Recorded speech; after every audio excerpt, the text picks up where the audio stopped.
ان کو ثواب بھی دستیاب ہو۔ احرام باندھتے وقت یہ عورت کیا کرے؟ اب ماہانہ عارضہ آ چکا ہے، سب سے پہلے یہ غسل کرے۔ نمبر 2، یہ نفل پڑھے بغیر حج کے احرام کی نیت کر لے۔ وہ لباس پہنا، لباس اسی طرح سے پہنے اور نیت کر لے کہ میں احرام کو اختیار کر رہی۔ تلبیہ اس کے لیے ممنوع نہیں ہے، قرآن مقدس کی تلاوت جیسے ممنوع ہے، تلبیہ ممنوع نہیں ہے۔ لبیک اللہم لبیک کی صدائیں باقی جیسے کر رہے ہیں اسی طرح سے یہ بیان کریں، اس کے لیے یہ جائز ہے۔ اس حالت میں کوئی نفل نہ پڑھے، جیسے محرم احرام باندھتا ہوا شخص وہ 2 نفل پڑھتا ہے پھر کہتا ہے لبیک، یہ نفل پڑھے بغیر، وہ نفل پڑھے بغیر یہ خاتون لبیک کہے گی۔ اب اس کے اندر زیادہ سے زیادہ استغفار کرے، دروشی پڑھے، حالانکہ حالت ماہانہ عارضے کی ہے، دروشی پڑھ سکتی ہے، زیادہ سے زیادہ استغفار کر سکتی ہے، اللہ توبہ ہے، دعائیں کرنا ہے۔ اور پھر یہ ہے کہ بعض اوقات قرآن مقدس کو ذکر الہی کی نیت سے، عموماً یہ ذکر کیا تو نہیں جاتا، لیکن ذکر الہی چونکہ ذکر کرنا جائز ہے، ذکر کرنا جائز ہے، قرآن مقدس کی نیت سے نہیں، ذکر کی نیت سے اگر کچھ پڑھتی ہے تو اللہ جل جلالہ وہ وسعت عطا فرمانے والا۔ اب یہ خاتون میدان عرفات میں وقوف بھی کرے گی، آج کا موسم ہے، میدان عرفات میں جائے، عارضہ اس کے ساتھ ہے، منا میں گئی عارضہ اس کے ساتھ ہے، ٹھیک، عرفات میں چلے گی عارضہ ساتھ ہے، بالکل ٹھیک، مزدلفہ میں چلی گئی عارضہ ساتھ ہے، بالکل ٹھیک،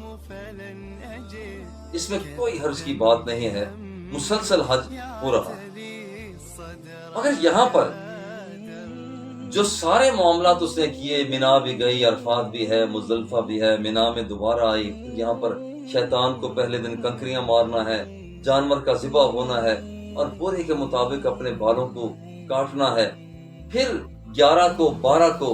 پھر اس نے شیطانوں کو کنکریاں بھی ماری ہیں، مگر اس دوران آپ نے دیکھا کہ وہ طواف زیارہ ابھی تک وہ نہیں کر پا رہے۔ اب یہاں جو اہم مسئلہ ہے اس خاتون کے لیے، ماہانہ عارضہ اگر 10 ذی الحج کو ختم ہو جائے، 10 ذی الحج کو ختم ہو گیا، یہ عورت غسل کرے، طواف زیارہ کرے، یہ تو 10 ہو۔ اگر یہ 10 ذی الحج کو ماہانہ عارضہ ختم نہیں ہوا، بلکہ 11 ذی الحج کو یہ ماہانہ عارضہ ختم ہوا ہے، تو پھر بھی غسل کرے، طواف زیارت کرے، رمی جمار کرے، کیونکہ ابھی تک اس کے پاس گنجائش طواف زیارت کی بھی ہے، باقی رمی جمار تو پہلے بھی اس نے کرنا تھا، یہ سارے معاملات کرے۔ اگر یہ ماہانہ عارضہ 12 ذی الحج کو ختم ہوتا ہے، اب دیکھیں ٹائم بہت پیریڈ بڑا شارٹ ہے، 12 ذی الحج، اب 12 ذی الحج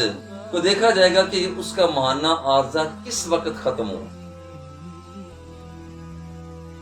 اگر غروب آفتاب سے اتنا پہلے ختم ہوا کہ وہ خاتون غسل کر کے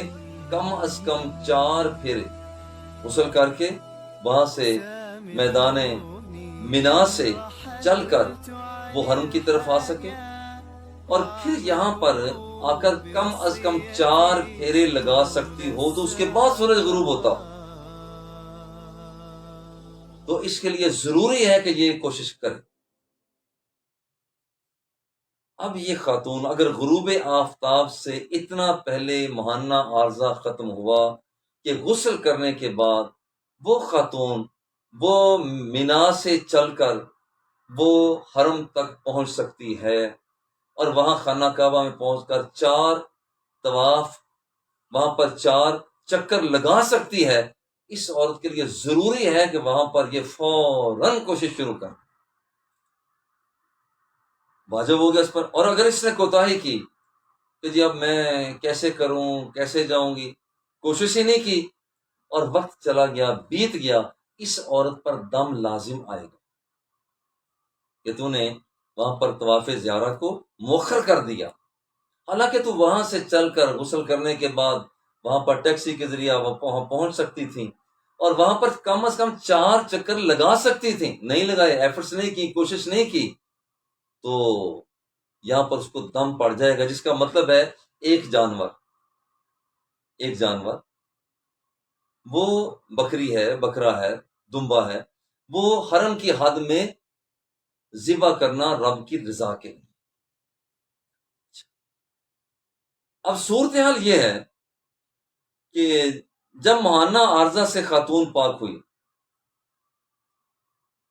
تو یہ طواف زیارہ فرض ہے، یہ اس نے کرنا ہے، اور اگر حالت مہانات، حالت حیض بھی ہے، تاریخ بڑھائی جا سکتی بھی نہیں ہے۔ پہلی بات تو کوشش یہ کی جائے کہ خاتون تاریخ بڑھا لے، جس جہاز میں نہیں دوسرے جہاز میں آ جائے تاکہ طواف زیارہ کر کے جائے، لیکن کیا ایسا آج کل کافی مشکلات اس میں پیدا ہوتی، اگر واقعتاً مشکلات پیدا ہوں تو یہ خاتون اسی حالت میں ہی بیت اللہ شریف کا طواف کر لی۔ اب جو چیز فرض تھی کہ اس کے بغیر، طواف زیارت کے بغیر، وہ جو تحلل ثانی کہلاتا ہے، اب یہاں پر اس کے بغیر تو ازدواجی زندگی بھی درست نہ ہوتی، اب یہ تحلل ثانی ہو گیا، اب یہاں پر ازدواجی زندگی بھی وہ ٹھیک ہو گئی، لیکن چونکہ یہاں پر ایک وائلیشن ہوئی، اور وہ کہ اسی حالت میں بیت اللہ شریف کا طواف کیا، اس کے لیے ایک بدنہ دینا ہوگا، جس کا مطلب ہے کہ یا ایک گائے یا اونٹ